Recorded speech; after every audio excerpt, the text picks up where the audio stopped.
So let's give us an example of maybe a connecting question or some type of frame that we taught you that allows you to be viewed in their mind in the very beginning, at least at the same status as them. So they respect you. I guess a connecting question is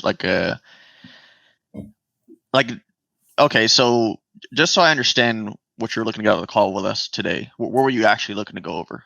Just so I have a better understanding. Yeah, what were you hoping to get out of the call with us today, just so I have a better understanding?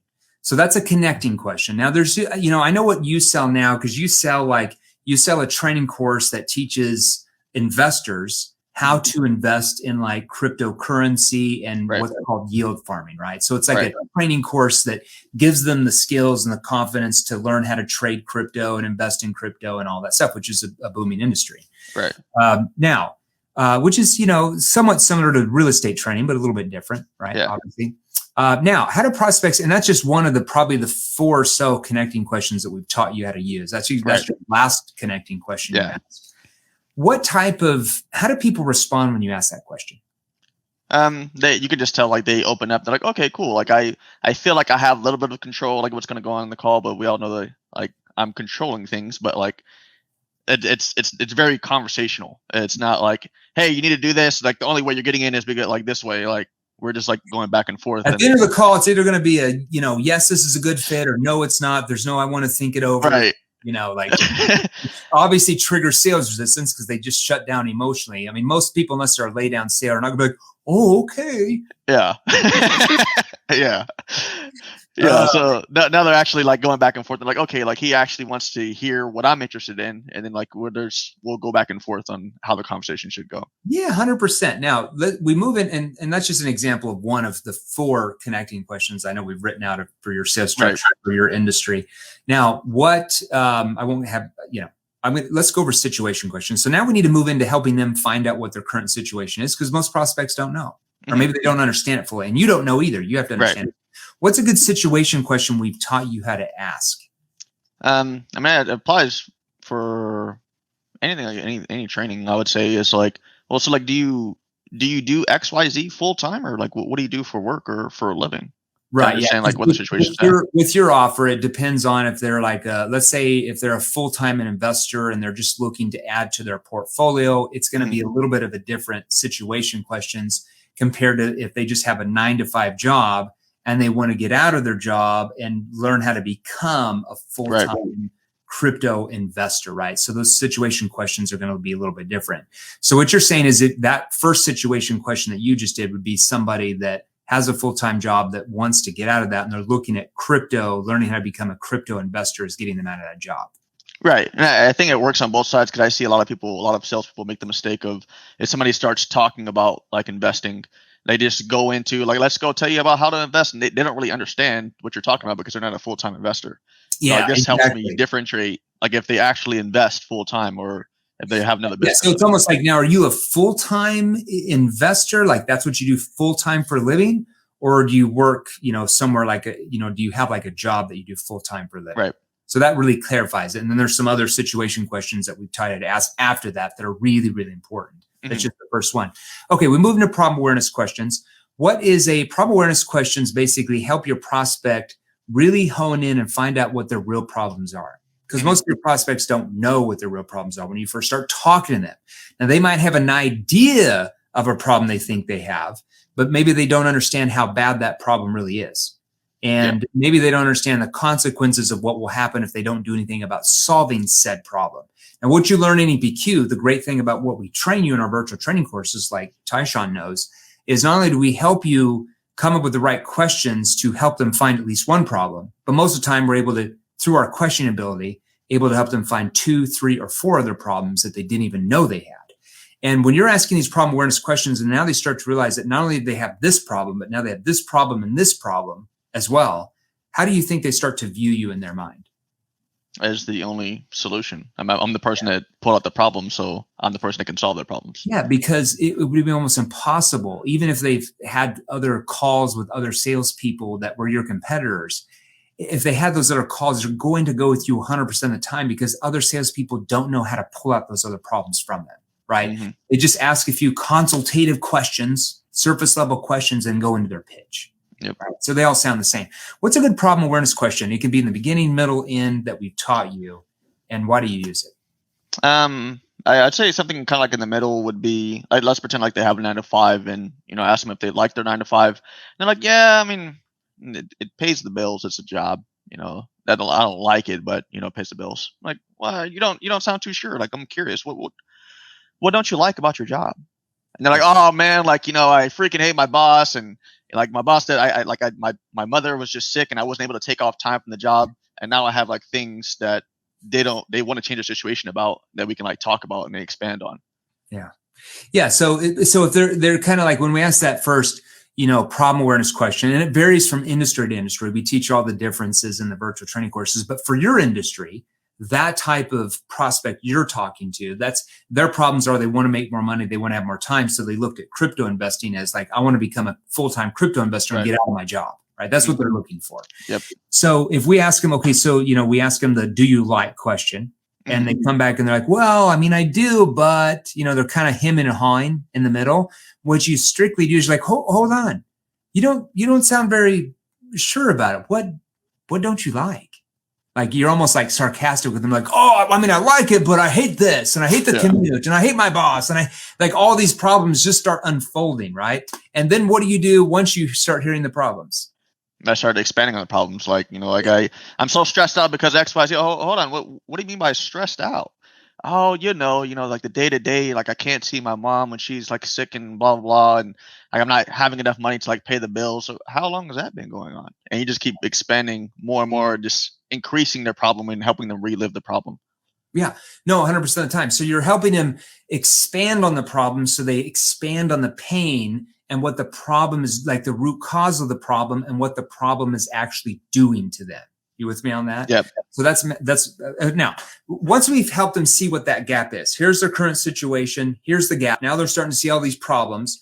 And now we want to help them see that once that gap is solved through your solution, what is their future going to look like? We call that their objective state. And we do that by asking what are called solution awareness questions. What's a good solution awareness question we've taught you, and why do you use it?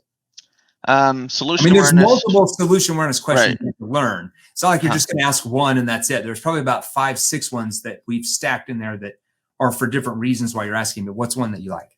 Well, let's pretend like they're like a full-time investor and they're just looking for wealth preservation.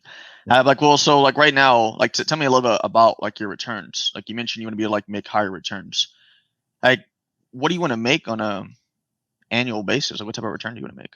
And then they can tell me, and then now I can compare it. Like let's pretend they're making a 10% return and we can potentially get them at 30%, 50%, 70%, whatever that is. I can ask them like, how far are you away from that right now? Yeah. And they're like, it's never going to happen with my current investments. That builds a what? It builds like the gap. The gap gets much bigger, right? Mm-hmm. See, so everybody, does that make sense to everybody? If you don't know the right questions to ask, if you don't understand NEPQ, how to work with human behavior, and it's not even the questions to ask, it's the delivery and the tonality of how you're asking them. Because if you don't know those skills, guess what? As you know, Tyshawn, you don't emotionally open up. Yeah. So even if you ask the greatest of questions without us teaching you the right tonality and the delivery, that's why our group training is so important, not just the virtual training.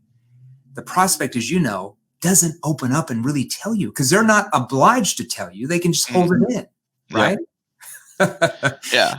And I think you learned that when you got into advanced inner circles, you're like, oh yeah, I was asking the question, but I sounded really scripted here. That's why they weren't opening up. So when we taught you that, did you see a difference of people opening up, or what did you see? Yeah. 100%. Like when you change like the tonality and like how you're asking the question, especially like if we're talking about like investors like are doing wealth preservation, like they're like higher level, people like to call sophisticated buyers, but like who cares about all that? Like when you're talking to them and you ask them a question that's very general like that, like what type of returns are you looking to get? Like if you ask it in the wrong way, they're like, okay, man, like I'm looking at like 30%. Like what do you have? Yeah, what would it cost me? Yeah. Yeah. But if you ask it in a way that's like genuinely curious and trying to understand like where they're at so that you can actually help them, you're like, oh my gosh, man, like I get like last year I got like 8% and the year before that I got 6%. And it's just like up and down. Like I'm looking to like make a change. And then you can like expand on that just because we're going back and forth. It's just like we're like buddies. And they had that on their mind. Mm-hmm. But if you don't know how to get them to open up, they just keep it inside. Right. And then when you get to the end of your presentation, they say like, oh, I need to think it over. This looks good. Send me more information. I need to talk to my spouse, right? But if you know the right tonality, just open up because they feel like they can trust you and they look at you as the expert. That's the magical difference.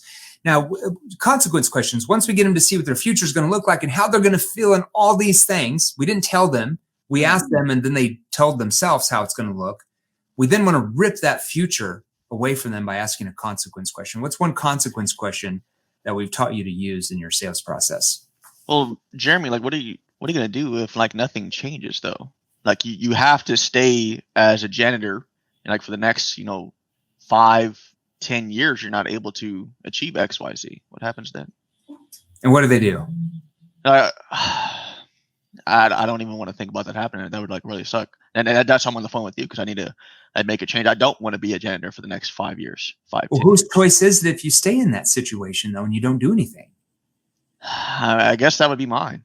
Well, you tell me. I don't know. Is it somebody else put a gun to your head, making you not? No, you're right. It's mine. It's mine. I'm just giving you a hard time. All right, so time to make a change, possibly. Yeah, so you can kind of joke with them, and they trust you there. Yeah. And we don't have time to go in how we structure your presentation and all that stuff. That's all in our virtual training courses as well. Like I said, folks, we're just giving you little hors d'oeuvres. You're not going to be able to just take one of these questions and like quadruple your income, right? It's a whole stacked, structured process. Tyshawn's just giving you a little nibbles here today.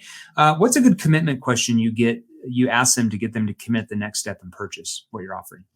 So, Jamie, do you feel like this could be the answer for you? Yeah, that's a good commitment question. Yeah. Why do you feel like it is, though? Yeah. See how you lowered your tone when you said, because it's a serious question and you're showing empathy. And when we taught you how to do that nuance there, how do people respond to that? I mean, they slow down and basically like, obviously, bro, like, yes, like, I feel like this is going to help like solve my problem. It's just kind of like going to the doctor and they're like, you come in with a broken arm and they're like, hey, we have this medicine. I know this medicine can fix you. Do you feel like it can help you? And you're like, most definitely, man. Just give me the medicine. Let's go. You're noticing you get a lot more lay downs, right? You don't have to project and handle all the time. And if you do, we teach you how to do that, right? Yeah. Okay, so I've got to run. I've got an appointment right now. What's any last words of advice you would have for people that maybe are newer to sales, still trying to figure out, or even the industry veterans that are already making six figures? Any advice you would give them? I think the biggest advice is I see a lot of salespeople try to focus a lot on objection handling when if you just learn the right skills to understand how to pre-handle those things within the conversation, like you don't have to go through any of that. And that's why if you listen to a lot of my calls, like it might seem like it's laid down sell, but it's because I'm handling that stuff as I'm going through the call. Yeah, because if you didn't handle it, if you weren't seeding it the right way we've taught you with NEPQ, you'd probably have tripled the objections at the end. Yeah.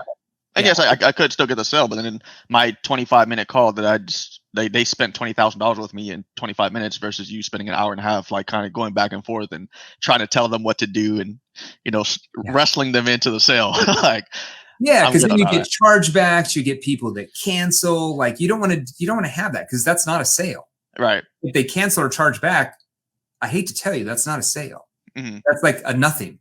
That's like nothing. Like you lost the sale, basically. Right. Okay? And you want them internally to persuade themselves. Yeah, you list on your commissions. All right, everybody. Thanks for being on. If you want to join the Facebook group so you get more of these lives and trainings, because we go live in there about 4 times a week with different trainings, different Q&As. We're going to drop the link to join the Facebook group. If you can't find it, just go to salesrevolution.group. So just go to salesrevolution.group, salesrevolution.group, not rocket science. I'll drop the link in here, salesrevolution.group. You can join the group for free. That's how Tyshawn started. Yeah. Got in there, joined the group for free, and then got into our paid training and just blew up his career. So I wanted to congratulate you first and foremost. Has it been a difference? Like going from $5,000 a month to $30,000 a month in commissions, has that changed your lifestyle, your life at all? Or a little bit. I did literally 3 days ago. I just bought an exotic car. What type of car did you buy? An Audi R8. Wow! Congratulations, an Audi R8. You better post that on social media. I don't know if I follow you, but you better send me a picture of the Audi R8. Because I don't think you'd been able to afford an Audi R8 on don't think so either. $5,000 a month. And today I'm just closing on another investment property, so it's helped. accelerate my goals a lot faster by learning the right skills and making more money to do that. Good, man. All right. Tyshawn, you're the man. Everybody else, you want to learn the right skills like Tyshawn has, thousands of our clients are doing right now. Probably people you compete with are learning those skills. You might want to learn them as well if you really want to make a lot of money as a sales professional. Or if you're a business owner and you're wanting to double, triple, quadruple your revenue and profit margin, reach out to us. We're right here. We can help you do that. We're training hundreds of companies as well as just individual salespeople. Thousands of salespeople, hundreds of companies now. Tyshawn, thanks. God bless you. See you soon, my man. Thanks, everybody. All right. Have a good one. Hey guys, if you enjoyed these, here's another you can watch right over here, right over here. Join our free Sales Revolution group. Click the link below, join us, and we're gonna help you. Thanks for watching. We'll see you real soon.